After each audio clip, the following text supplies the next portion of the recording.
Okay, well, thank you, Michelle. That was beautiful.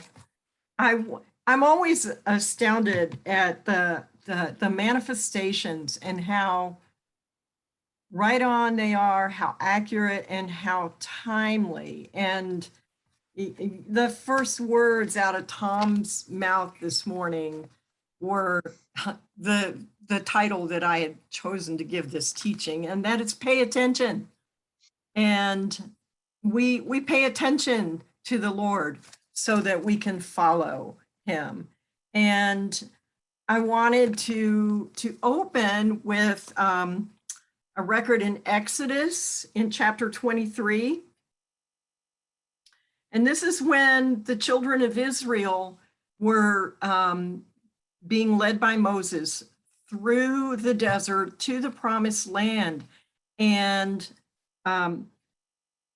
God spoke to him and was telling the children of Israel in Exodus chapter 23, in verse 20, behold, I am going to send an angel before you to guard you on the road and to bring you into the place that I have prepared.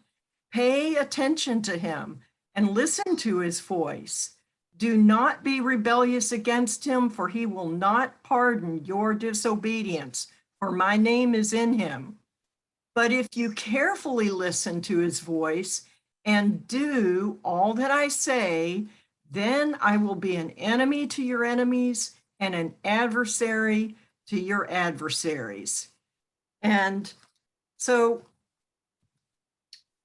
God is telling the people, you have to pay attention. You can't just, lollygag around.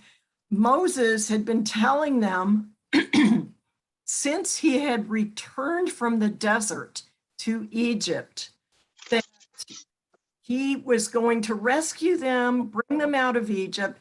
God was bringing them out to claim a land that God had promised to their forebears.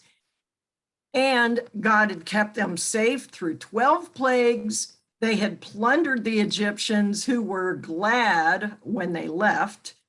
Despite being horribly abused in Egypt, when they left, there was not a feeble knee among them. They were protected by a pillar of fire by night, and they followed a pillar of smoke by day. They walked through the Red Sea on dry ground. The entire Egyptian army, the most advanced military in the world, was wiped out by God, and they saw it. God gave them water in the desert and manna from heaven to eat. The Amalekites fought against them and were defeated, and Moses was instructed to write in a book that God would utterly blot out the memory of Amalek from under heaven. That's in Exodus chapter 17, verse 14. The children of Israel all heard the Lord's voice as he shouted from Mount Sinai and gave them the 10 commandments. Through Moses, the Lord organized their camp. He gave them a law to live by. And all the while, he kept promising them that he was leading them to the land that he had promised their forebears, a land flowing with milk and honey. Excuse me. Now, I want you to think about all of this. Now, in your life, think back to early 2019.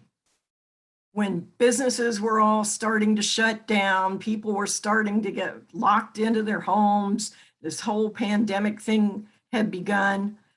Well, with Israel, all these things that I have just recounted to you, they all happened in roughly the amount of time that it took for us to go through what we have been going through since that time. So, yet, I'm so sorry. When the 12 spies came back from scouting out the land that Moses had sent them to, and they're right on the the cusp of going in and claiming it after all this that God has done for them.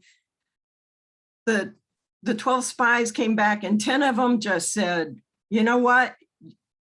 It is a land flowing with milk and honey. It is a fabulous place, but there's these really gigantic people there and it's scary. So the people freaked out. Why? Well, because they didn't focus their attention on God, but rather focused on the challenges that were before them. And if you look in Deuteronomy Chapter 9,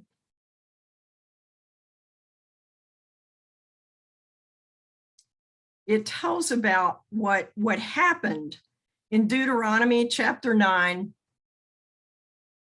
In verse 23, it says, when Yahweh sent you from Kadesh Barnea, saying, go up and possess the land that I have given you, then you rebelled against the commandment of Yahweh your God, and you didn't believe him or listen to his voice.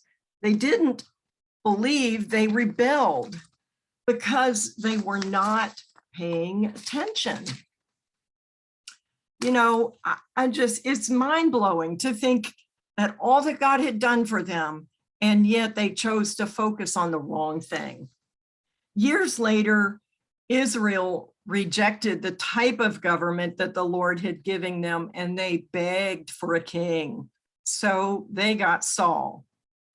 Now, Saul started out okay, but he had a pattern of arrogance and pride that kept getting him into trouble. If you want God to be on your side, you have to be willing to do things his way. You have to pay attention. Look in 1 Samuel chapter 15.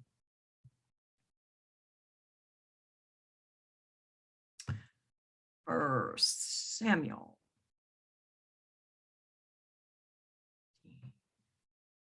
And starting in verse 1, Samuel said to Saul, Yahweh sent me to anoint you to be king over his people, over Israel.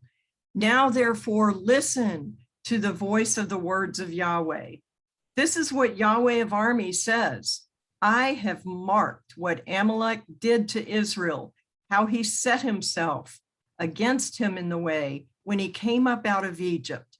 Now go and strike Amalek and devote to destruction all that they have, and do not spare them, but kill both man and woman, infant and nursing baby, ox and sheep, camel and donkey.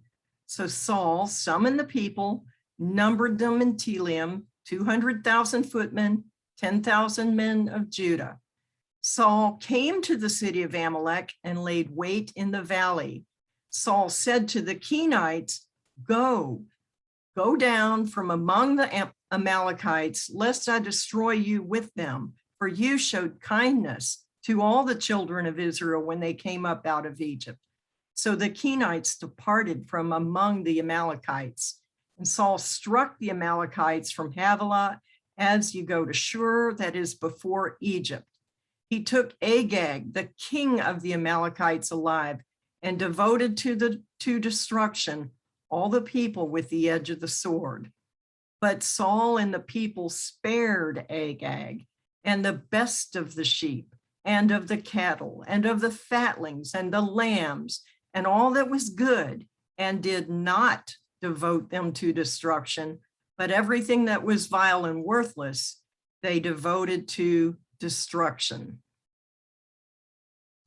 Then the word of Yahweh came to Samuel, saying, it grieves me that I have set up Saul to be king, for he is turned back from following me and has not performed my commandments. Samuel was angry, and he cried to Yahweh all night. Saul was not paying attention. He had the written word. He knew what God had said about Amalek. He had a man of God who was speaking into his life, but his focus instead was on the things of this world. and the riches and the plunder of the Amalekites. So Israel got their king. Their next king was David, a man after God's own heart, and the Lord established his dynasty. Unfortunately, David's progeny were not as godly. Many generations later, the prophet Jeremiah prophesied in Jerusalem, reminding them what was in the written word, warning of the curse that would come if they didn't pay attention and listen and believe what God said. Because God had told them in his written word that the law was both a blessing and a curse. And if they paid attention, they would be blessed. But if they didn't, it would be a curse. Well, they didn't listen. And the king of Babylon came and he carried away a bunch of them to be captive in Babylon from Jerusalem. And then from Jerusalem, Jeremiah wrote to the captives. And in Jeremiah 29, we'll start in verse 1.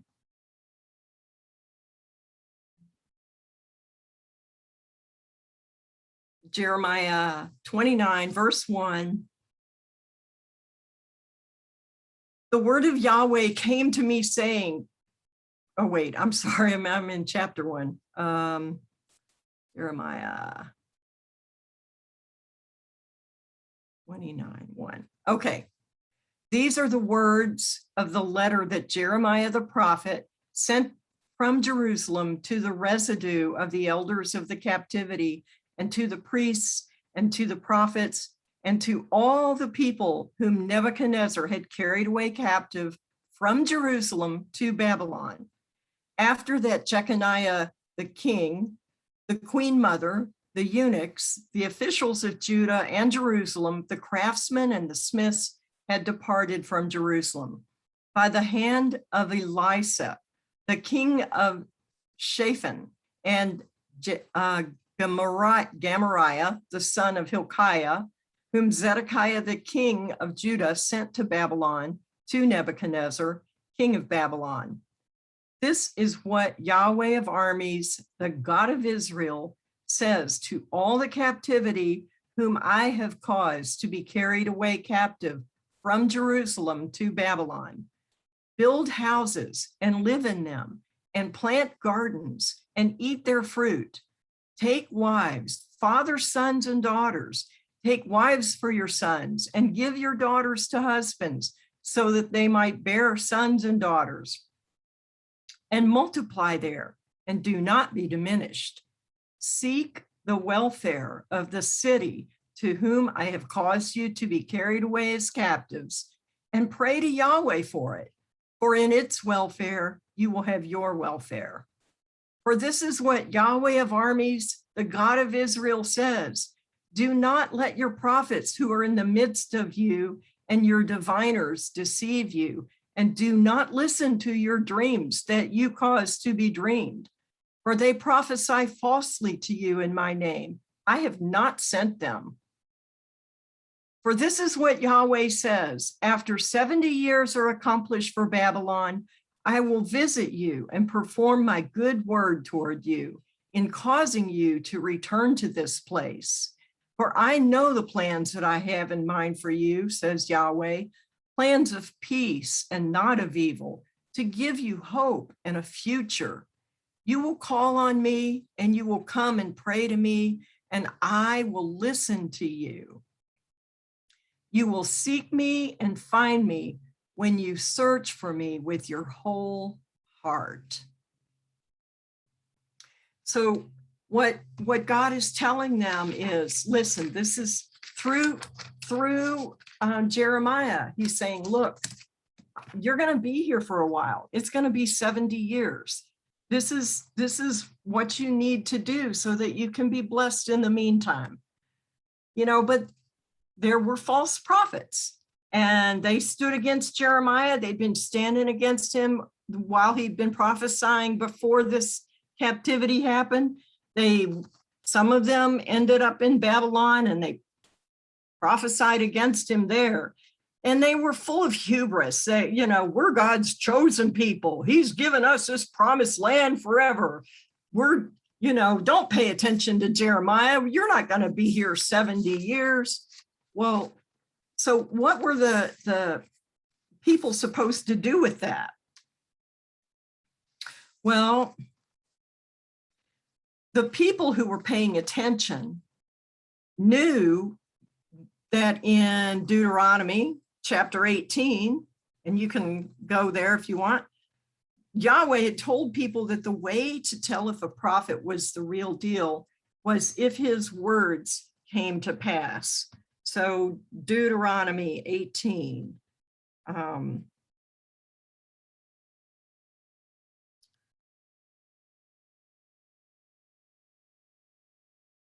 And in verse, whoops.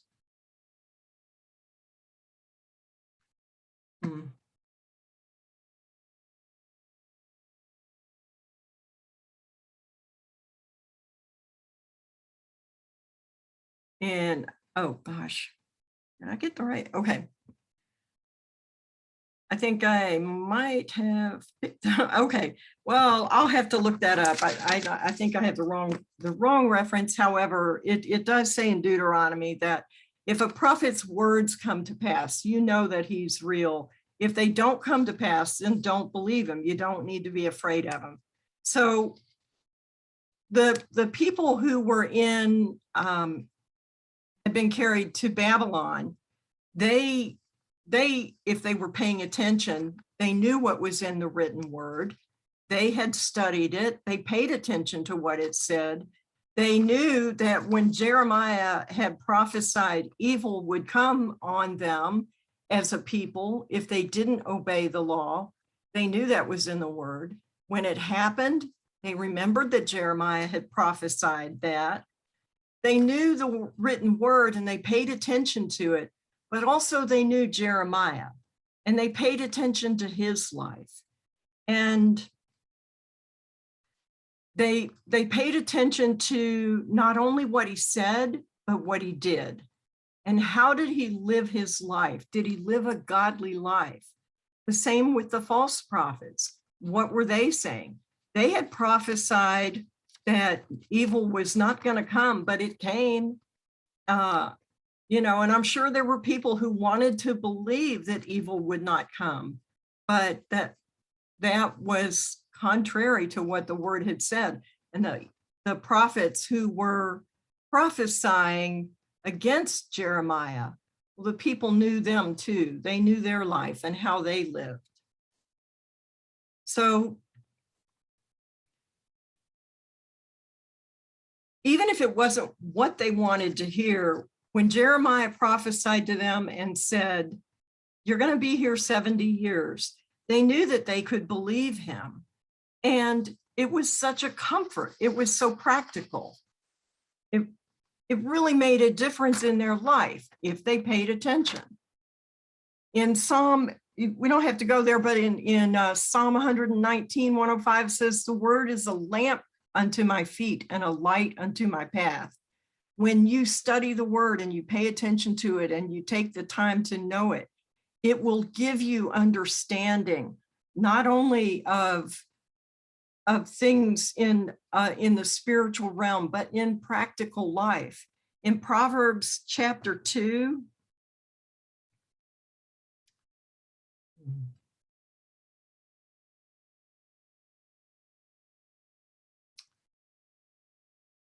starting in verse 1, it says, my son, if you receive my words and store my commandments with you, making your ear attentive to wisdom, directing your heart to discernment, if you call out to understanding, if you raise your voice to discernment, if you seek her like silver and search for her like hid treasures, then you will understand the fear of Yahweh and you will find the knowledge of God.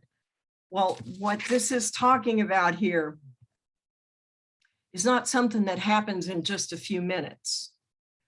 It takes diligent effort over an extended period of time. It's a way of living. It's a habit. If you really pay attention, focus on the word, and listen to what it says. When people speak to you the word of God, pay attention to their life and how they live their life. The words that they say, do they come to pass? Does their life exemplify a godly life? This is what distinguished the people of Berea when an ambassador for Christ came to preach to them and to tell them that the Messiah had come. In Acts chapter 17, probably a verse of scripture that we are all familiar with.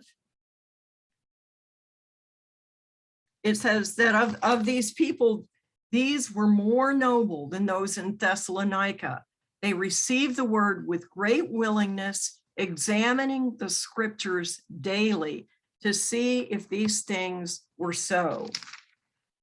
They took the time and they made the effort to check, to see what the word said, to read it for themselves. They pondered the words, they considered Paul's ways, and because they were paying attention, they found a great treasure.